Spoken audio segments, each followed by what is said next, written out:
Hello, everybody. Welcome to today's show. My name is Spencer Walsh. We have a good one for you here today. We will be starting with a little bit of some kind of new news. The House has just approved a January 6th commission to review the Capitol riots over some pretty strong GOP opposition. We'll talk about that briefly off the top, but the real story today is, of course, the Israeli-Palestinian conflict. We'll take a look at new pressures pushing the United States and Europe to stop the Israel-Gaza conflict, as they are the ones really, especially the United States, financing a lot of the violence and aggression taking place.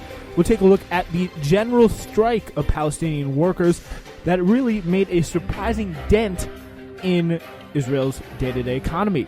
Also, take a look at the fact that Israel has now killed 14 families in their Gaza homes, and a look at taking you inside some of the violent far-right Jewish gangs that are going around streets, beating up Palestinians left and right. Also, the latest on the Israel lobby, including AIPAC here in the United States. Finally, we'll get to this if we have time, but we will also be talking about some new kind of cultural news, or kind of a cancel cultural news. The star of the 1619 Project, Nicole Hannah-Jones, just got denied tenure at UNC Chapel Hill because of, quote, unfactual, biased reporting. We'll get our guest's take on that as well. Hopefully, if there is, depending on how things shake out in the show today, I don't want to keep you, Zane, for too long, but please have Zane Reimer back on the show. Zane, thank you so much for joining us again. Yeah, thanks for having me. All right, yeah, just before we get into all the Israel-Palestine news as of late, I do want to start off by just getting your reaction to some of the news from the House. They have just voted to approve the creation of a January 6th commission, a 9/11 style January 6th commission. They voted nearly on party lines. 4/5 of the Republicans opposed. It pointed the pretty difficult path ahead in terms of bipartisanship. But yeah, what do you think of this move in terms of the government kind of responding to what happened in January? Well, I think just for one thing, I'm actually surprised by I thought it was going to be less than 10 Republicans would go with this, but to see 35 from the House is actually surprising, which it should be every single Republican, but 35 is I was definitely surprised by that. I think overall it's been pretty predictable. They don't want to talk about it anymore. The Republicans, they want to move past it. They don't want to be reminded of it. They want to keep moving the party along. They want to keep moving it right. The more January 6th is mentioned, the more commissions are created to go into it, the more it hurts them. So from their perspective and point of view, they just want to avoid any talk of what happened. And at this point, I don't think anyone should really be surprised that they're being this shameless and outward with their tactics. I don't know. Yeah, it's definitely something that the right-wing media space, or, the media glob, I guess you could call it, the right-wing, kind of web, has really metastasized and kind of just accepted, created their own narrative of, but the question is, like, what will this commission produce? Like, to me, you may think I'm crazy about this, but I do worry about, a 9/11 style commission on January 6th, where they come up with all these recommendations about why it's important to expand the national security state, when in the end, like, a lot of this could just be solved with the appropriate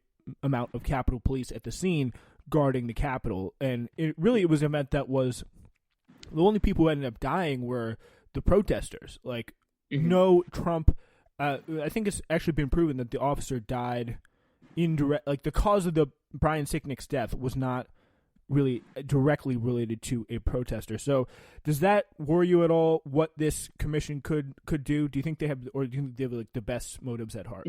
No. I do agree with that actually a lot. I do think this part of this whole vote and part of this whole commission is definitely a way for, like, liberal politicians to kind of use this as like a platform to say, look, we're doing the right thing, we're taking action, and kind of distract from everything else that they're not doing currently. So I do agree. I do think, like, a 9/11 style commission like this, just looking back at what happened in our country and in the world globally after 9/11 when the action's taken, obviously that commission wasn't for the betterment of the society or the world. So I don't really think it's necessary either.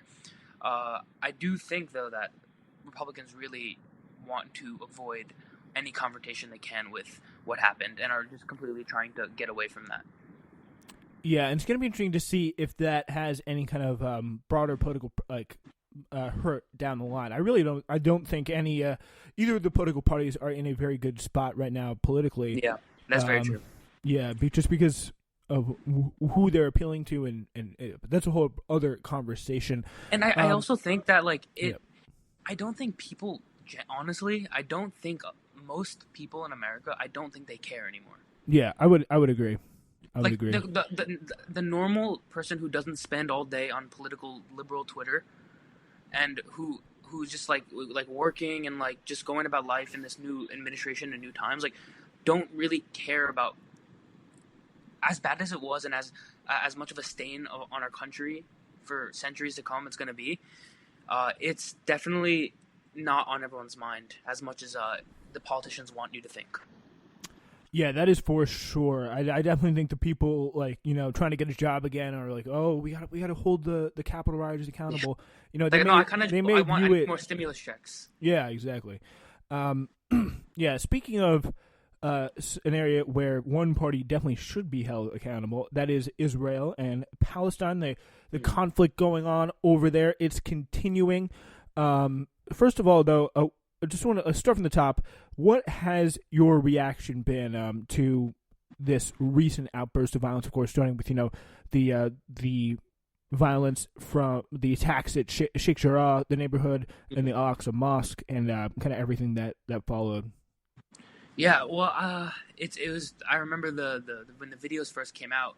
I think it's been normalized. I think the violence against Palestinians at this point, which is a very unfortunate truth. But seeing those videos, you're like, oh, hopefully that get people talk about this finally. And I didn't really think much of it. I was like, oh, this is just devastating. But then the reaction was so visceral across everyone and everything, to a point where I've never seen before personally. I come from a Muslim background, so I know I'm in tune with what's happening. I know a lot of people who directly deal with the conflicts and everything like that, but I've never really seen it talked about on the level that it's been talked about these past few days. There's definitely been a change. Yeah, I've definitely changed on it myself, and I really feel like just based on the protest and reaction that we've seen across the world, I think a lot of people have all it took was just people, seeing these videos, seeing Israel in action in kind of I think a post Black Lives Matter context, where people were really just shocked at the fact that hey, they're bombing refugee camps and stuff like that, and really just getting away with it. And speaking of who's letting them get away with it, President Joe Biden, he spoke with Prime Minister Benjamin Netanyahu of Israel, their second phone call in 3 days, telling the Israeli leader he expected a significant de-escalation today on the path to a ceasefire, administration officials said. Although they portrayed the call as consistent with what Biden had been saying, his decision to set a deadline was an escalation. So this is kind of, I guess, how it works in diplomacy. You kind of got to talk in very procedural steps. First, it's a big deal if you say maybe there should be a ceasefire. I don't know, that means something different than there definitely should be a ceasefire, and we should think about a deadline, and that means something different than actually setting the deadline. It's a whole kind of complicated mess here. But what do you make of Joe Biden's response to this? I mean, it really has been it's quite something. I think Joe Biden, it kind of just reaffirms, and it's just another it's another example of him. He's a career spineless politician.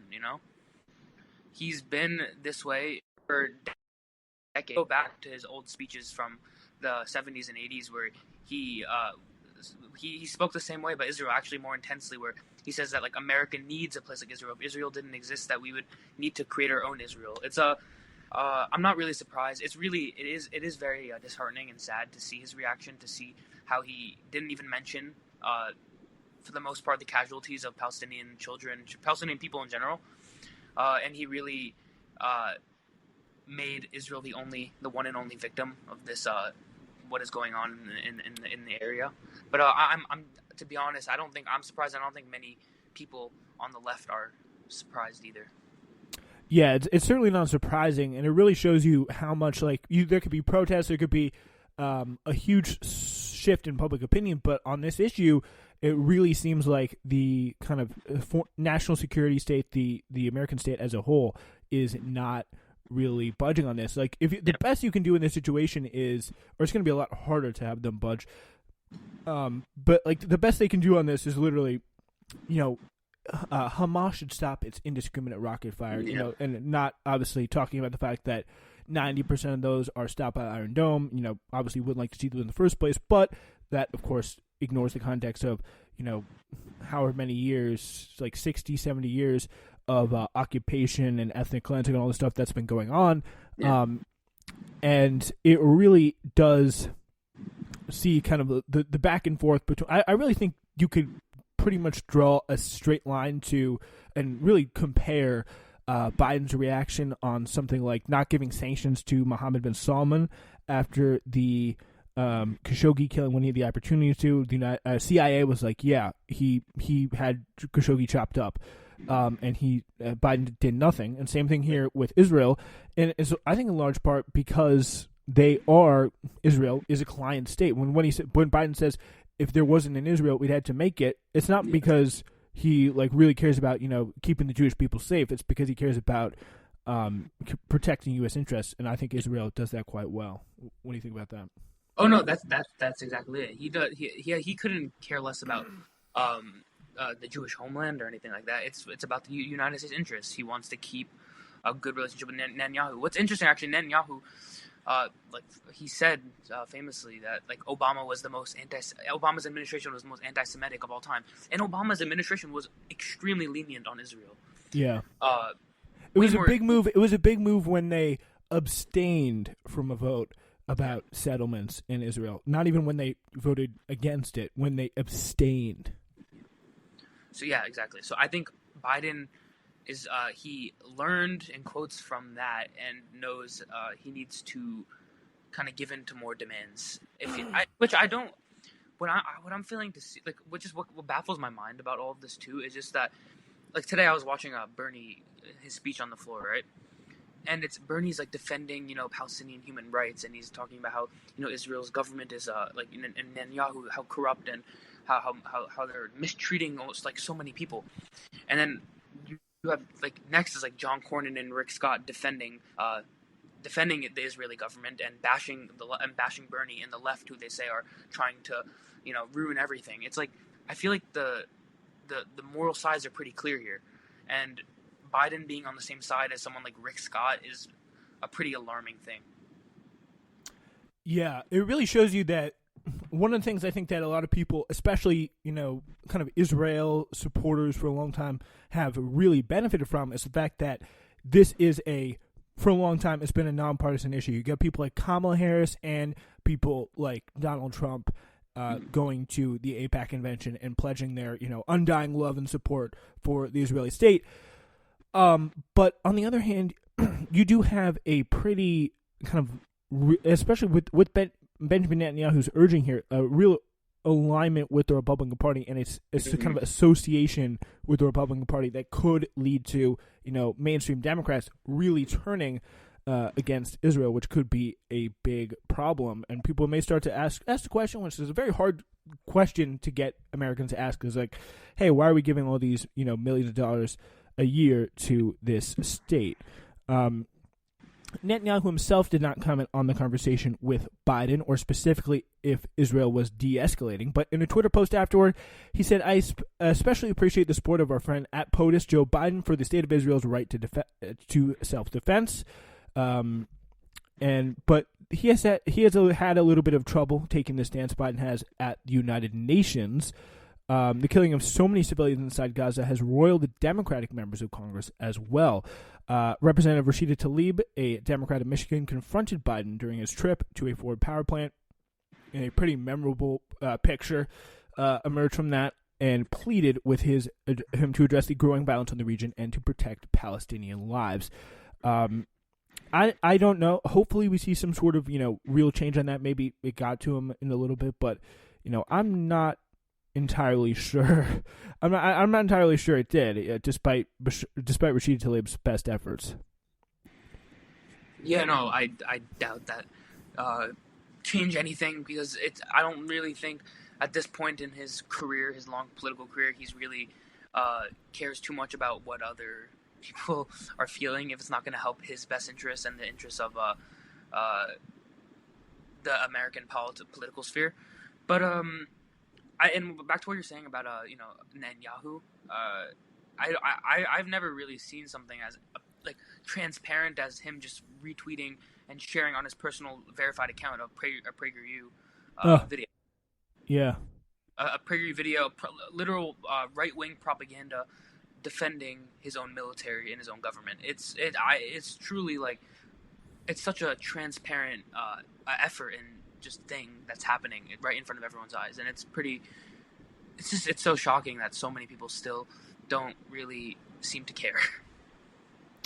Yeah, I mean, it really has been an incredible. It really has been just an incredible show of support for Palestinians that had just been ignored by a lot of the kind of biggest figures in Israel. Just like, again, that Netanyahu tweet, the tweet from Israel accusing Gigi Hadid of wanting to like throw Jews into the sea or something like that. Yeah, but Bella. Bella Hadid. All those rocket tweets that they sent, like, it has been really just whoever runs the IDF or Israel social media accounts, like, should honestly be paying, Palestinian, like paying, Hamas should be paying their salaries because they're doing an incredibly good job. I know. Yeah, I think that's two things there. But one, I've never seen an outpouring of support this size for the Palestinian movement. I do think that this has exposed a lot more people to the issue, way more than ever before. I think just because of the amount of videos and coverage it's gotten, and I know there's a lot of debate on performativeness on social media, and stories and whatnot. Oh wait, 1 second, sorry.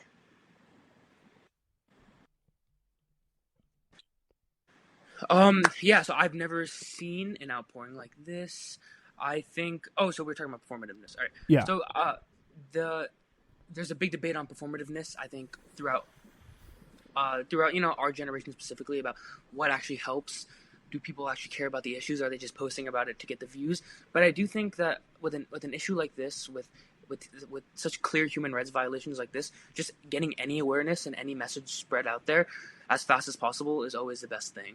Obviously, I think the spread of misinformation is a bad thing, but I think when there's videos of kids crying over their dead families, and you see blocks and blocks of destruction, and rockets being fired everywhere, I think you need to share that kind of stuff, and I think that's one of the reasons why this is caught on so fast, because just like the movement earlier in 2020 of the Black Lives Matter protests, where their videos are so clear that there's an issue, they're so clear that there's a violation of human rights, and these atrocities are so clear in front of our eyes. I think that this is a reason why we've never seen an outpouring of support like this, and I think that the tides have definitely changed, and hopefully from here there's a bigger movement for advocating for the rights of Palestinians. Yeah, it really has been kind of quite remarkable to kind of see one post that's like, oh, we got to defend the rights of the Palestinians, like, this is an awful tragedy, but then you see a bunch of people being like, oh, well, you have to read about, like, the ancient history of Palestine and Israel to understand and comment on what's going on today. It's like, I really think that is kind of a dangerous tone to take, and really kind of a disingenuous tone to take, because, like, people, I think people should definitely be honest about, like, what they don't know, and not try and, like, over assert themselves in a conversation. Like, I would say, and I've said before, like, I'm not entirely comfortable, about talking all about that archaeological history and, like, the ancient history and stuff. So I kind of, like, tend to stay away from that. But I think people who want to get informed and see, a real tragedy, who read enough and see a real tragedy playing out in front of them, probably, they should post about it. They should make their voices heard. And if they see that on Instagram and maybe share, like, a video of, a destroyed, Palestinian building or something like that over in Gaza or the West Bank, it is their I do not think that anyone should be kind of calling them out for sharing that, because I think there's obviously a huge difference between supporting or promoting,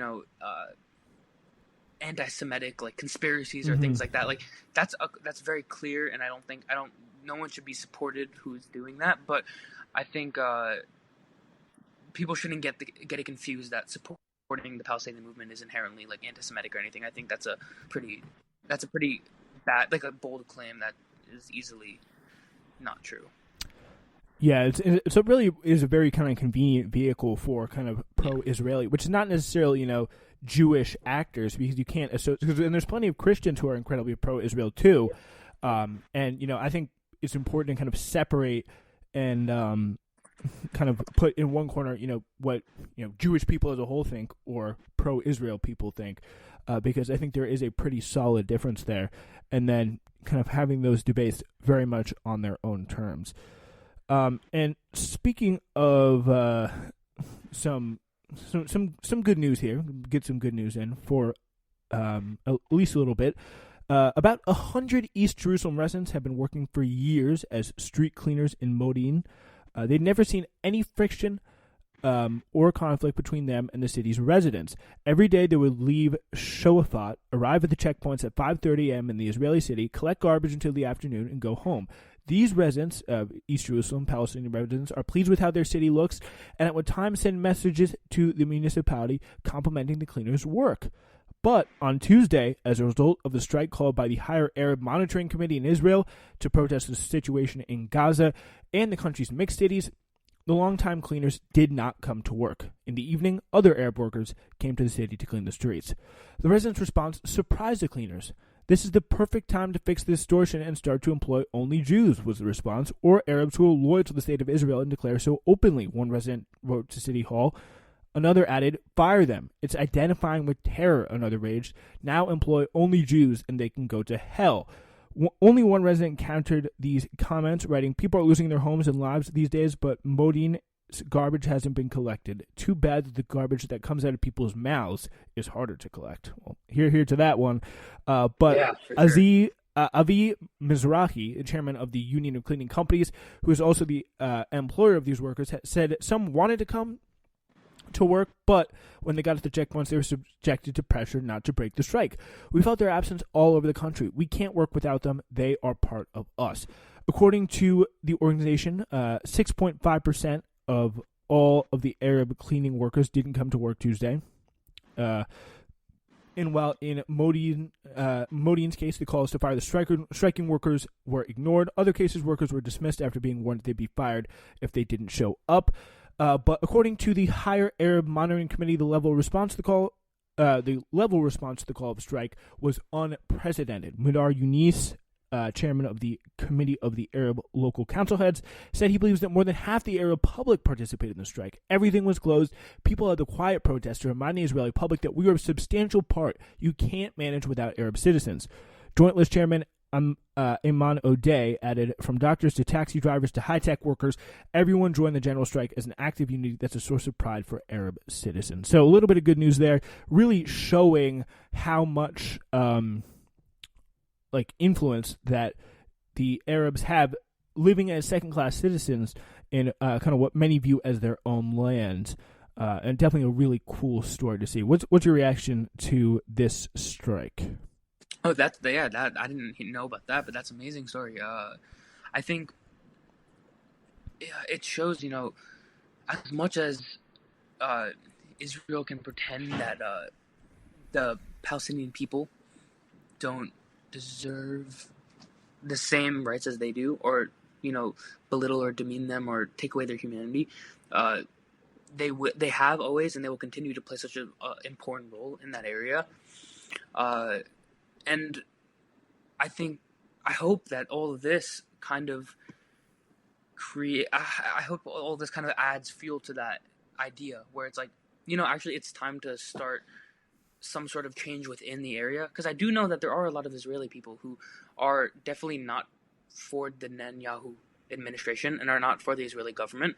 And I hope that there's a spark of that kind of mentality where they can finally look at the conflict differently as like a whole. I don't know. Yeah, I really do worry a little bit about some of the broader things of Israelis, but it is interesting how close Netanyahu came to actually being forced out of government in the kind of lead up to this crisis, and a lot of people theorize that one of the reasons why he escalated in the way that he did was because he wanted to provoke some of the more anti-Arab factions in the government. There's two. I do think that's definitely part of it. He's kind of taking the Trump handbook and escalating on one side to kind of promote violence and promote hatred against others. But I do think that it's also he has a trial coming up, a literal trial for corruption. Yes. Which is actually supposed to be happening, I think, very, very soon. And it's very convenient to start inhumane bombings and killings and airstrikes and countless days and nights of war and terror right when that is happening, and right when your name is going to be publicly lambasted in the media and dragged through the mud. It is very convenient to get that big arms deal from the U.S. and very convenient to get the U.S. support and get the support of other powerful nations right before all that kind of happens and like bombards and kind of like blast your name out there. Yeah, it really has been quite incredible to see the kind of political maneuvering that has been playing, and also some of the real kind of scary effect that violence against Arabs has in terms of like riling up a lot of elements of the Israeli population. And this is kind of another great example of some of the importance that they have. This is in Beit Shemesh, which is experiencing a construction boom. All of the cranes were silent this past Tuesday. One crane operator said that many operators are Arabs, and they were striking, and added, if we would all fight that way for workers' rights, then maybe we would achieve something. Got a good point there. Yeah. The Israeli Builders Association said Palestinian workers had observed the strike with only 150 of the 65,000 Palestinian construction workers coming to work in Israel. This paralyzed building sites, causing losses estimated at 130 million shekels, which is nearly $40 million. But even before the strike, since the beginning of the operation, only 6,000 to 8,000 Palestinians were coming to work every day. According to Yehuda Katav, the vice president of the Builders Association, construction has slowed to a snail's pace. He said, quote, "We cannot build without them." And yeah, there you have it. It really is incredible. Like, they are such a big part of the society, but at the same time, there is such an kind of like very negative feeling towards them from a lot of the people that they live next to in, Jewish Israelis. Definitely. No, definitely. I saw a video recently from Abby Martin interviewing Israeli citizens asking about the Arab population and just the way in which they speak about the Palestinian people and Arab people in general. It's so hateful. It's some of the most like despicable words I've ever heard spoken about another group. That was an incredible video. Like just taking away and stripping away all humanity from their being, and when speaking about them like they're less than animals even. It's truly disheartening that this is not even the view. Those are not even the views of some of the most extreme. So I think it's really, really, really sad and unfortunate. But once again, there are also a lot of the Israeli population who are very much so against the Israeli government and occupation, and have been protesting in Jerusalem as well in favor of the Palestinian population. But so I don't think that's good to hear. I didn't see too much about that, but I've seen some protests of a couple hundreds. I've seen in the pictures, maybe thousands, of Israeli Jews coming out to support the Palestinian movement and to denounce the occupation that's happening and denounce Netanyahu. Yeah, hopefully that side wins out, because I really don't think that the Arabs would be able to really hold the Netanyahu government to account without some help from the Jews. But what we really need to hopefully that side wins out over this other side here, which is this. There's a new piece in the Electronic Intifada today about these really kind of disturbing far-right Jewish gangs that we've seen out in the streets in these mixed Jewish cities, like beating up Palestinian, there was the driver who they took out of their car, This kind of horrific video that's broadcast on live television of someone just getting beaten to half to death. Windows of stores being smashed, all that stuff. So Israeli Jewish extremists use instant messaging services, apparently, to organize armed militias to attack Palestinian citizens of Israel. Voice messages, texts, and other communications indicate they have coordinated attacks in cities where Palestinians live in close proximity to Jews, including Haifa, Bat Yam, and Tiberias in the north, and Ramlah and Lod in Hebrew, in the center, and Beersheba in southern Israel. Settlers from Jewish-only colonies in the occupied West Bank also joined in the coordinated attacks with apparent knowledge and collusion of Israeli officials. So this is released through WhatsApp and Telegram, as well as other Facebook groups. In many cases, extremist organizers said they relied on either active or passive support from Israeli authorities. The idea that, they may not be actively supporting this, maybe in some cases they are, but they wouldn't send police officers to, break up the fight, or at least, even stand by. There was no police presence in a lot of these cases, especially over this past weekend at all.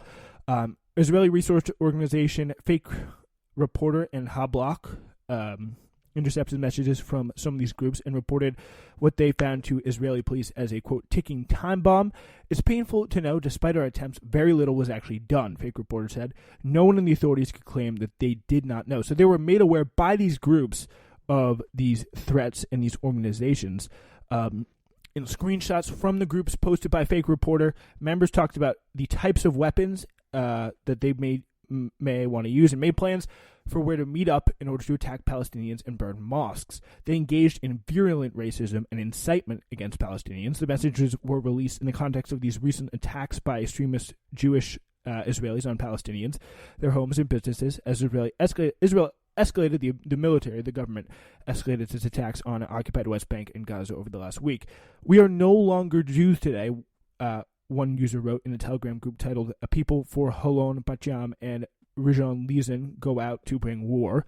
That's the name of the group title. He wrote, "We are no longer Jews today. Today we are Nazis." The idea that a Jewish person would actually say that in a Telegram message is really quite something.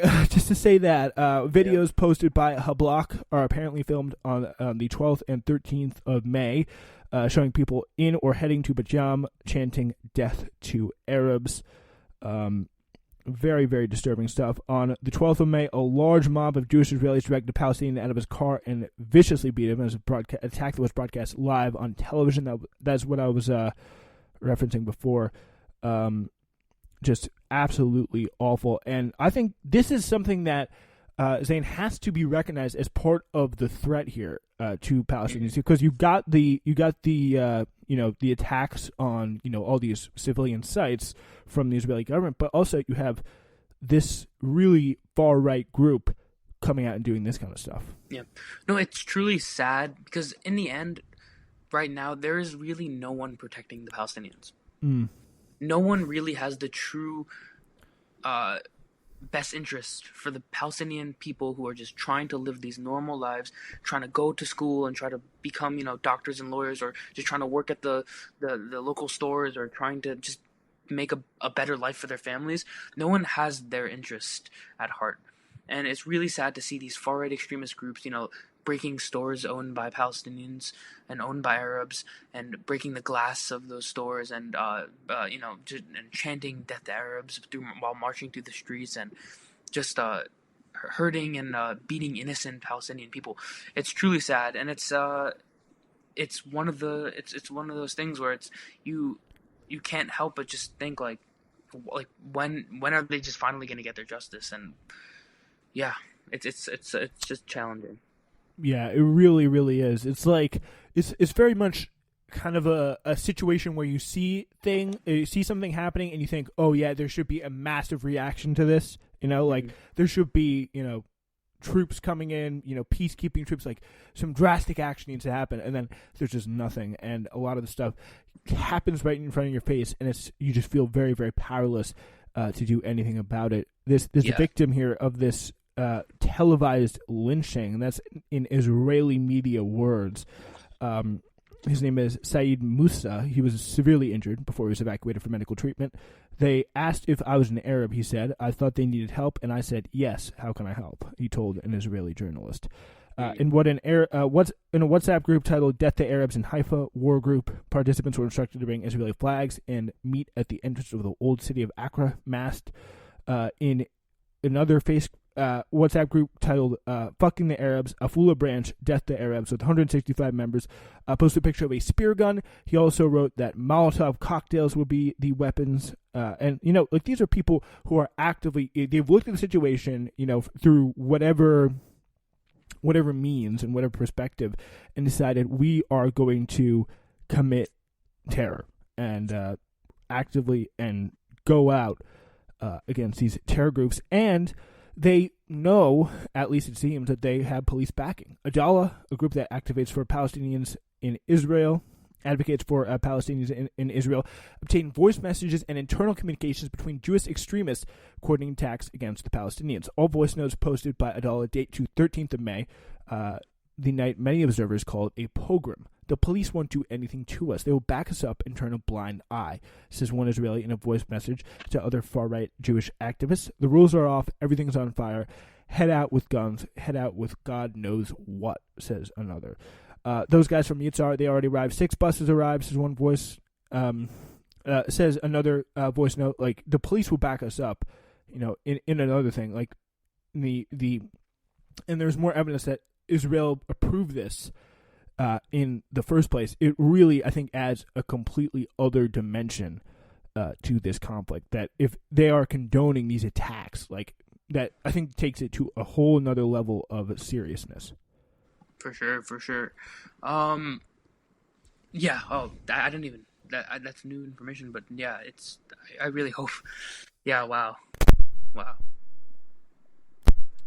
Yeah, I think honestly, I highly recommend to use Zane or anyone else listening to this Electronic Intifada, because they do go through and compile a lot of this stuff for you, because you're not going to really see it on a lot of other channels, because it's just really not. As we say, it's just not part of the narrative here. There is additional evidence here that Israeli authorities were well aware of and even supported the premeditated mob violence. A video circulated by Israeli journalists on the 12th of May shows Deputy Mayor of Lid, Yossi Harush, telling several prominent lawmakers that hundreds of settlers were on their way from the West Bank to, quote-unquote, protect Jewish homes, saying, quote, I would recommend every Arab resident not to leave their home. He said settlers were volunteering to assist with security, but, those Arabs, if they want to go out tonight, that would be a bad idea. So, yeah, but all those people, they're coming to protect, the city. Like, it's just really not some good stuff. A video obtained by Adala shows dozens of parked cars with people around them while a man speaks Hebrew. These are people from Judea and Samaria, referring to the name that Israel gives to the occupied West Bank. Short-barreled M16 rifles. Whoever wants to come protect the state is welcome today, or breaking bones, is what he said. Adala said that was taking legal action in response to the failure of Israeli authorities to stop these ultranationalist mobs from attacking Palestinians. It just really represents a disturbing, new page, a turn of the page in this conflict. And let's take a look at the what's being done here at home to stop about this. And that really means AIPAC, the American Israel Public Affairs Committee, actually lived up to its meticulously guarded image of a measured bipartisan nexus point in Washington. Just kidding. That's never happened. Yeah. Gone is the mega lobbying juggernaut for whom Republicans and Democrats could come together in their shared love of Israel and also, receive some sweet campaign donations. While AIPAC's facade of American political unity, earned or not in support of Israel's political malfeasance, had weathered more than half a century of scandals and embarrassing episodes, the malicious and politically deliberate weaponization of anti-Semitism by Republicans up to and including former President Donald Trump has rendered the Goliath's protestations of harmonious politics pathetically hollow. Israel's own lurch to the right, stewarded by the perpetually imperiled but never actually accountable leadership of Benjamin Netanyahu, and cheered perhaps most loudly by kind of the ghoulish conservatives, some of those ghoulish conservatives out there, including evangelical Christians and outright bigots, has only served to highlight just how absurdly, unapologetically ultra-right-wing AIPAC has become. And that kind of goes to what we were talking about in the beginning of the episode is about what people in America associate Israel with. They start associating with like just Republicans, and they make it kind of a bipartisan issue. I think that is, to offer us a way forward here. That could be incredibly helpful in kind of turning the tide. Do you think kind of making it a partisan issue is the way to go, or if we make it a partisan issue, then it really nothing's going to happen? I think that's so tricky, but I do think that something really quickly needs to be done to, just today actually, AIPAC put out I think they sent out an email with Ilhan Omar's face over the rockets sent by Hamas towards the Iron Dome. And I think it's so apparent. It's so apparent the tactics that they use in order to, spread this message of divisiveness. And I think it's just, I don't know if it shouldn't be a partisan thing. I think, but I don't see any time the right wing getting on the side of the Palestinian people. And no. But yeah. That's for sure. I don't think we can see, any. I don't even know who the main, Mitch McConnell, coming out in support of Palestinian rights before anybody on the left would. But yeah, it is kind of tough because do you want to break this fissure? Do you want to make it a 50-50 issue? So at least when you have a Democrat in there, the standard Democratic line is, oh yeah, we gotta I don't even know what would the standard Democratic what is the position I guess that Democrats would be advocating for this that is the most left wing. I mean I at least put conditions on aid to Israel. That would be nice to see. Yeah, I hope I'm actually very surprised at AOC during all this. I think when everyone's been yelling at her, and over Twitter for the past few months, I think she's gotten a lot of criticism from the left. I think sometimes unwarranted, but sometimes, justified. I think that she's actually stepping up in this situation, actually doing more than I ever thought that she would be able to do in general. I think introducing this bill or introducing blocking the funding of the $735 million to aid the Israeli bombs.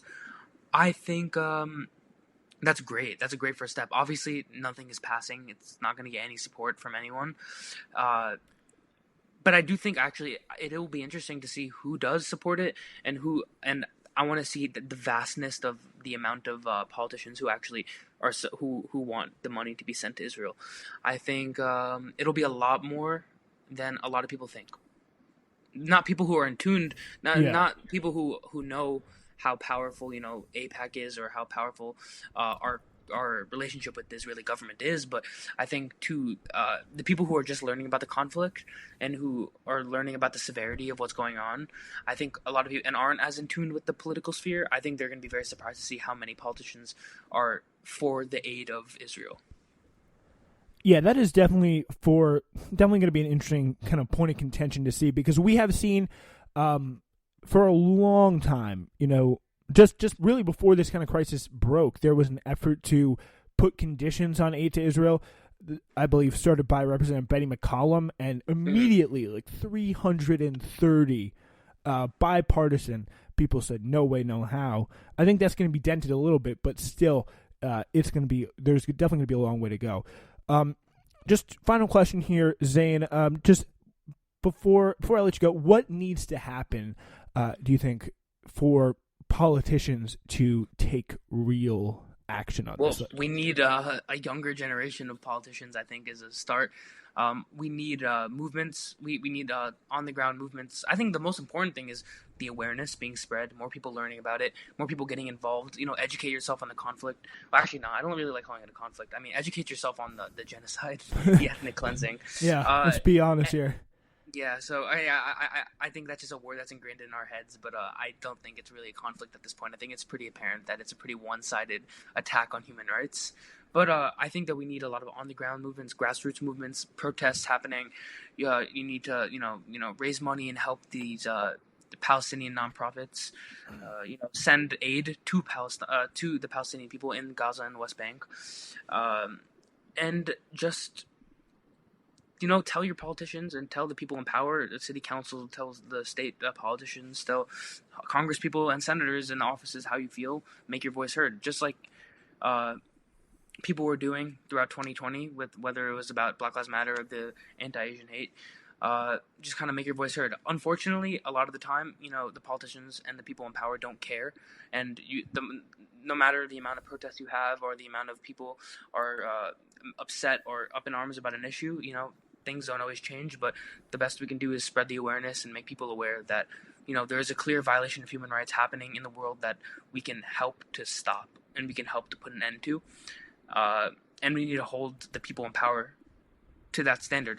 And I think I find it so interesting and fascinating that we have like a congressperson from like Utah or like from the middle of nowhere in America who is like a staunch supporter of the Israeli government and wants nothing more to like support them and makes that part of their campaign messaging. Where they go like on these big annual trips and all that stuff to Israel. And I just doubt anyone in their vicinity of their congressional district could give this the slightest like care in the world about Israel and Palestine. I do know that there is a lot of Christian Zionists, but I do think the vast majority of America cannot care less. Yeah, definitely. Like, I think once activists are able to get a critical mass of this country to start asking, why are we sending, however many billions of dollars over 10 years or whatever the crazy number is to a state that does what Israel does. Like, when people start asking that question, that's when I think, real change will happen. And I would like to be proved right on this. But I do think, and I genuinely think that the right side of history always prevails. And I think, in 10, 20, 30 years, whatever it is from now, people will look back and they'll be like, wow, so many people stood there and did nothing while these human rights atrocities were committed against the Palestinian people. And I think that it just takes time, but, justice will always carry through and will always win. I know it's cheesy, but I actually do believe when you're committing atrocities so apparent and so blatant that when the new generation comes in, they're going to see the mistakes of the past and they're going to see the atrocities that were committed. And it always happens. It's happened all throughout history. And hopefully it happens in the future. I hope I'm right. Inshallah, as a Palestinian would say. Inshallah, yeah. Zane, thank you so much for joining us. Really appreciate it. Thank you for having me. Hope to have you again soon. All right. It's been Peace. Newsflash. That is your episode today. And a reminder, if you want to go, yesterday, I think it was, I donated a little bit of money to a Palestinian cause. You can just search up, your organization of choice. Eye on Palestine, I know, is a good one.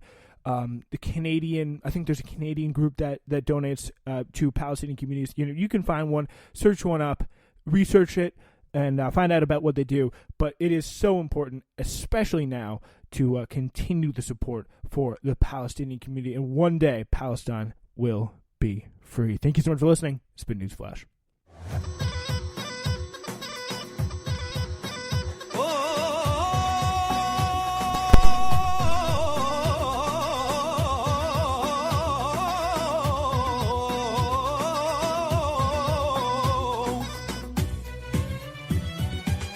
على عهدي على ديني على أرض تلاقيني أنا لأهلي أنا فديهم أنا دمي فلسطيني فلسطيني فلسطيني أنا دمي فلسطيني